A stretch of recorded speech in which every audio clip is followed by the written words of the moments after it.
GRBT group D পরীক্ষার্থীরা office land স্থিত GRBT বোর্ডের সামনে এক বিক্ষোভ সমাবেশ করে 2020 সালের ডিসেম্বর মাসের 3 তারিখে জিআরবিটি গ্রুপ ডি নোটিফিকেশন জারি হয়েছিল, কিন্তু করোনাকালীন অবস্থার জন্য পরীক্ষা স্থগিত রাখা হয়। পরবর্তী সময়ে পরীক্ষা নেওয়া হয়, কিন্তু তার ফলাফল এখনো প্রকাশ হয়নি। তাই জিআরবিটি গ্রুপ ডির পরীক্ষার্থীরা বিরক্তিকর হয়ে এই বিক্ষোভ সমাবেশ করছে। জিআরবিটি এর উচ্চ আধিকারিকের কাছে করজোড়ে আবেদন করছে বেকার পরীক্ষার্থীরা তাদের দাবি অতি সত্বর গ্রুপ ডি রেজাল্ট প্রকাশ করে তাদেরকে নিয়োগ করার জন্য। প্রথমত এখানে এসেছে যে জিআরবিটি আমাদের 2020-এর 3 ডিসেম্বর আমরা নোটিফিকেশান জারি। তারপরে সেটা করোনাকালীন আমরা 1 বছর পিছিয়ে পরীক্ষাটা হয়েছে। তো আজকে 2024-এর 20 অগাস্ট মানে সবচেয়ে বড় একটা সংখ্যা, বেকার সংখ্যা, এখানে 2,500 পোস্টের সংখ্যা। এই সংখ্যাটা আজকে আমরা দীর্ঘ 4 বছর ধরে অপেক্ষা করতে করতে আমরা একটা বিরক্তকর হয়ে গেছি।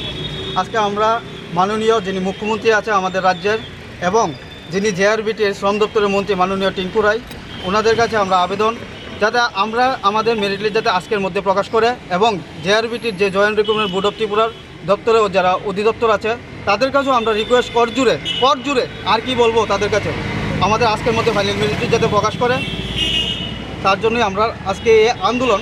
আর আমরা এখানে কাউকে ডিস্টার্ব করতে আসিনি, রাস্তার মানুষ রাস্তা দিয়ে যাবে, অযথা আমরা অফিসে ঢুকবো না, অফিসও কাউকে আমরা ডিস্টার্ব করবো না।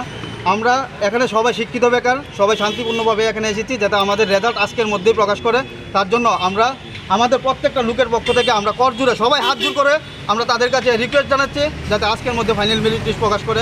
তার জন্য যে এর আগেও তো আপনারা এসেছিলেন, মানে কি 4 থেকে 5 বার আমরা এর আগে আসছি, প্রত্যেকবারই কয় এমসিসি রোজগার দেখায়।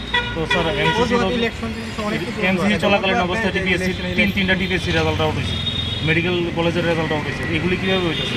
আমরা জিআরবিটির রেজাল্টটা হইতেছে না, এটা তো প্রত্যেকবার জিজ্ঞেস করলে একই কথা।